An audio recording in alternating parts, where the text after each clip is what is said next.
Why Durban is So Uncivilised, from Divinity student by Herman Bosman. Atmodee acted in what we could not help feeling was a quite singular fashion.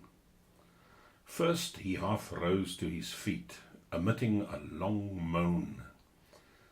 Then he suddenly slumped back again into his rimpy chair, at the same time smacking the open palm of his right hand in a despairing manner against his forehead. His visage was noticeably contorted. "All this same old childishness," Atmodee exclaimed. "That's supposed to be clever, or that's supposed to be funny.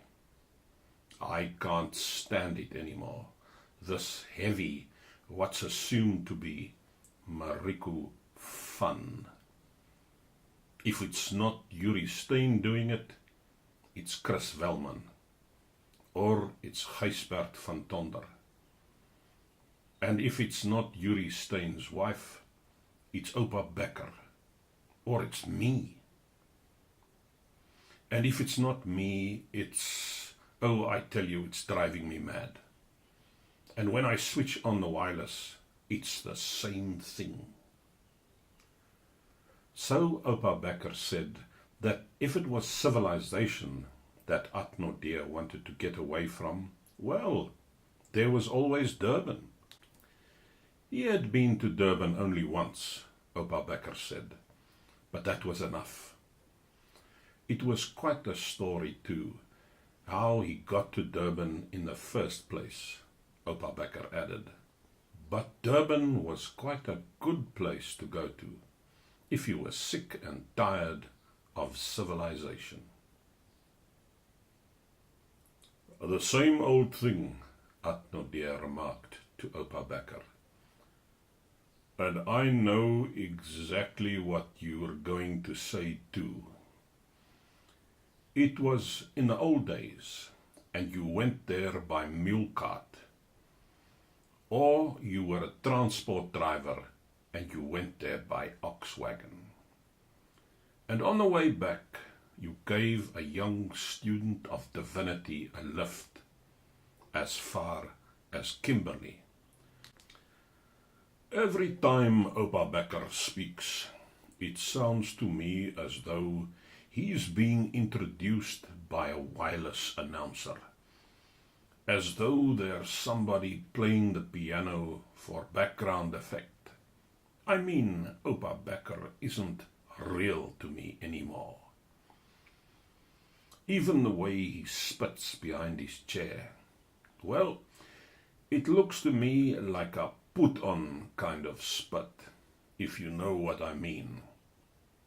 I don't feel that Oupa Becker is spitting just because he had to. We looked at Atmodee in amazement.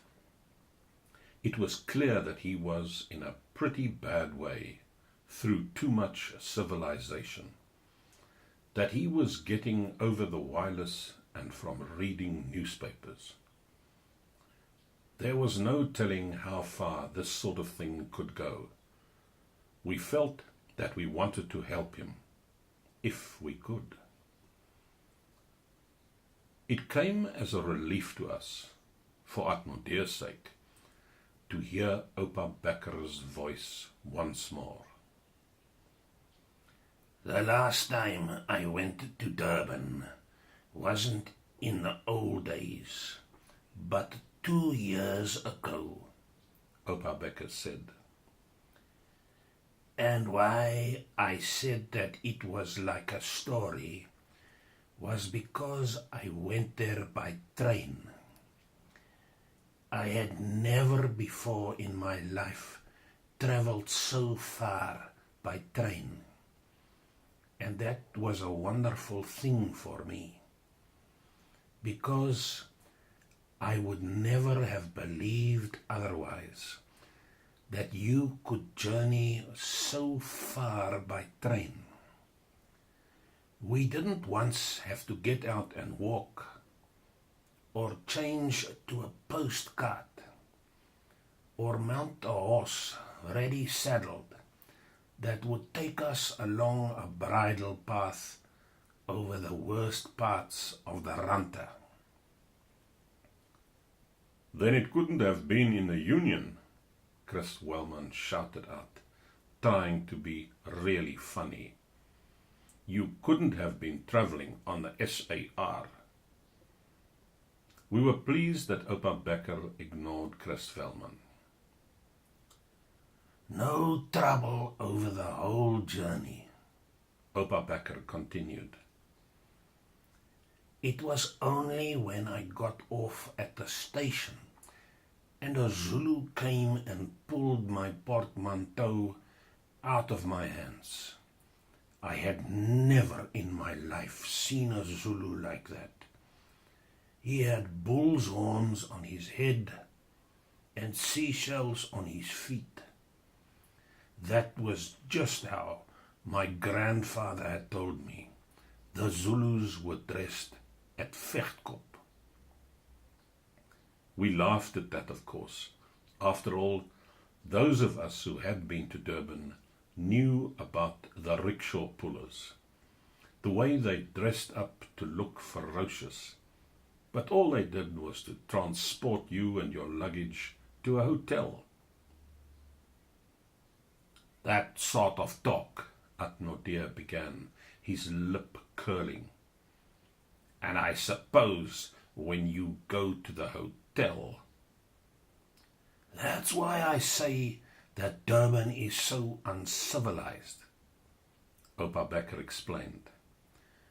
Because it was only when we got to the hotel that the rickshaw puller started apologizing for all the boot polish brown that was coming off his chin. He was working his way through college, he told me. He said it was steadier work than looking after babies or mowing lawns, and the seashells on him rattled as he spoke. He was a Divinity student, the rickshaw puller said.